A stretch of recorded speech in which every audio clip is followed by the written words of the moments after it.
I believe that Americans deserve to know what the health effects are,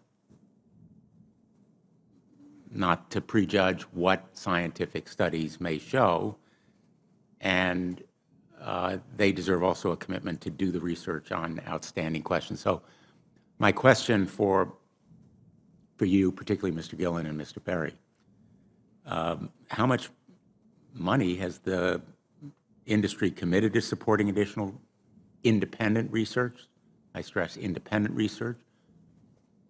Is that independent research ongoing? Has any been completed? Where can consumers look for it? And we're talking about research on the biological effects of this new technology. Thank you, Senator. I think, thank you for your focus on the issue. Safety is paramount, and as you alluded to, we rely on the expert agencies, we rely on the findings of the FDA and others as to the requirements to keep all of us safe. There are no industry-backed studies, to my knowledge right now. Happy to visit with you as to what opportunities you think there needs to be more studies, and we're always for more science. We also rely on what the scientists tell us. So essentially, the answer to my question, how much money? Zero. I can certainly follow up with you, Senator. To my knowledge, there's no active studies being backed by industry today.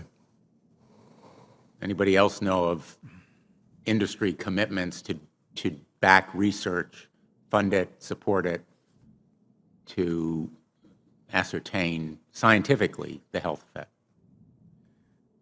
Senator, I'm not aware either, but I do know that with small cells especially, you're going to have lower power levels. And of course, as from a carrier perspective, you want to be able to manage interference so that that interference is the lowest interference possible. So I would think that some of those studies or some of that information could be utilized in looking at the health consequences. But no, I'm not aware of any. So there really is no research ongoing. We're kind of flying blind here, so far as health and safety is concerned. Thank you, Mr. Chairman. Workers say they're getting injured working on those antennas, and the constant push for more towers is putting them at risk. Team 10 troubleshooter Kristen Severin joins us. And Kristen, you talked to a San Diego company with a solution to keeping them safe. Yeah, there are 600,000 cell phone tower sites in the United States. They're everywhere, on the sides of buildings, streetlights, water tanks. But Team 10 learned thousands of those towers violate federal rules that are supposed to keep workers safe. It hurts like how. Benjamin Rivas has worked on cell phone towers for 14 years. I was dealing with them day in and day out. He quit after an antenna that should have been powered down was still live. Physically burned my hand. The burn is a work injury you can see. You get burned on the outside, but internally it blisters. Other problems he said caused by the towers aren't as easy to spot. Depression, and I get headaches from time to time, and mood swings and stuff. Rivas is one of 250,000 workers a year. An insurance rating agency said gets too close to these antennas. They act as an open microwave and can cause eye damage, sterility, and cognitive damages. 250,000 workers every year cooked by an open microwave, according to the insurance companies, according to the mainstream news. If this is not the most bombshell news report you've heard all year, I'm not sure what you're waiting for, ladies and gentlemen.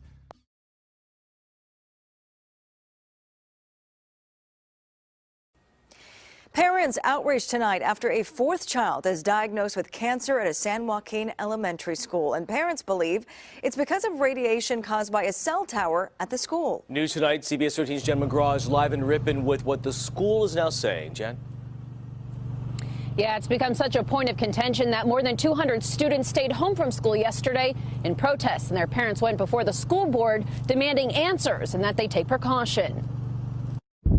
Cell phone towers are spread throughout the community, but it's this particular one that parents say usually tell us it's 100% environmental, the type of tumor he has. Monica Ferruli's son Mason was the second child to be diagnosed with cancer in just 3 years at Weston Elementary. He was 10 years old and walked by this cell phone tower daily. It's indescribable. It's really tough. That's one of the hardest things I've been through. Joe Prime's son Kyle was the first, diagnosed with kidney cancer in 2016, and 2 more kids were diagnosed this year. It just seems like a coincidence is no longer a reason for all this illness. They believe it's this cell phone tower that's harming their kids. These kids shouldn't be guinea pigs, and we shouldn't be taking chances with the children's lives. The district has had several tests done saying the tower is safe and meets federal regulations. But some families weren't convinced and hired an expert. I wouldn't send my kids there at all. It absolutely is dangerous. Eric Windheim is an electromagnetic radiation specialist and found levels far higher than the district's expert. Children that are still developing and their cells are still dividing is the worst possible time of their life to be exposed. He says it's not just a cell tower, it transmits wireless frequencies. Instead of only going 300 yards like regular Wi-Fi, WiMAX can go 30 miles. Parents want the mast removed, but the district won't budge. And while the district has sent plenty of letters to those parents tell me that this fight is far from over. My son missed growing up with his friends. My son lost all of his hair. It's not something that I wish on anybody, to watch their child go through what our children have gone through. Kelly Prime's son Kyle was just 10 years old when he was diagnosed with kidney cancer in 2016. 5 months later, Kyle's friend and classmate Mason Ferrulli developed brain cancer. 14 hours to get the tumor out, and he had 5 weeks of inpatient rehabilitation.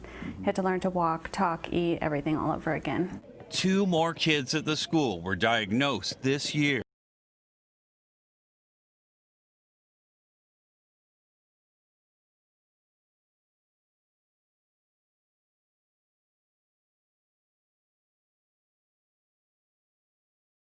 Let's try this again now that it's daytime.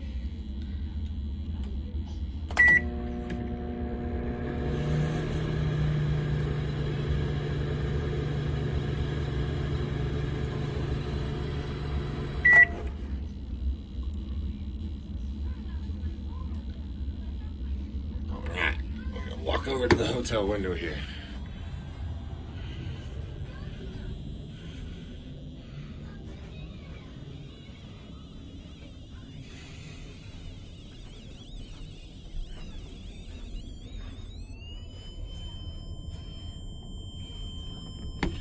Going to show you why.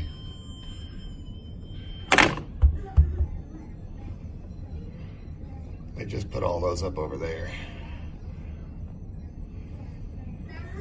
Crazy. And this is between the 2 poles. So there's literally another pole right here.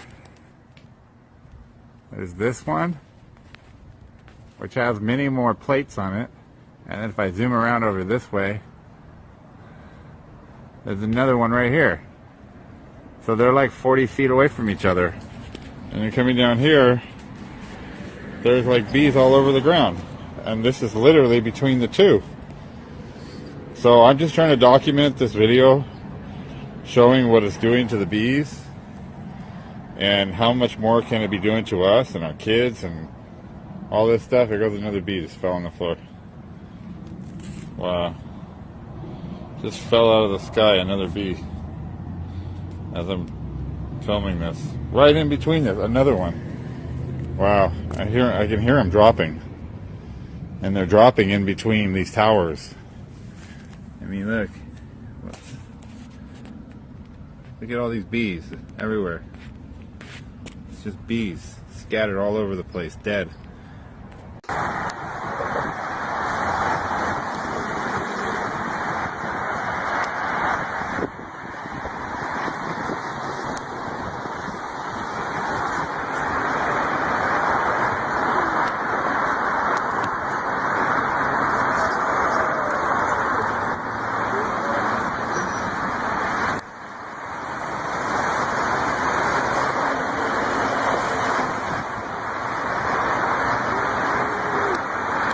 Dude, this is crazy, dude. Why is there so many fucking birds?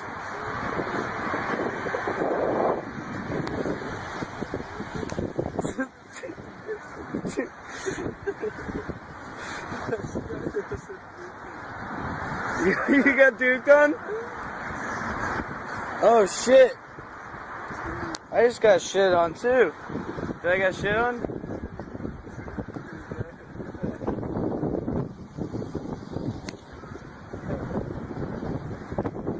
Dude, we're getting...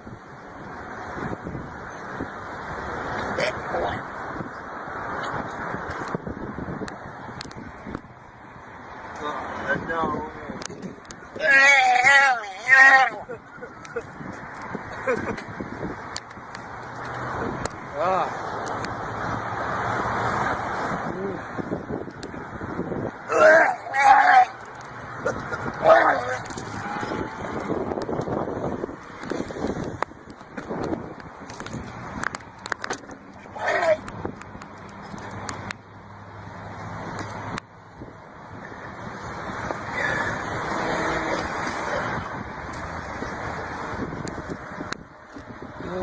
Shit.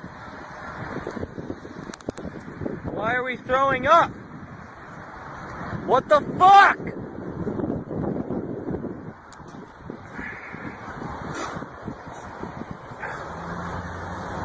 Dude, what the fuck just happened, dude?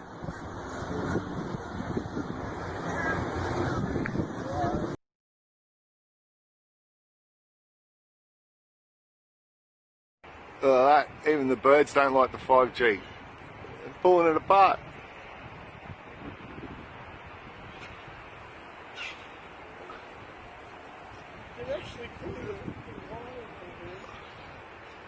Look at that one over there. Jesus. They don't like it, mate.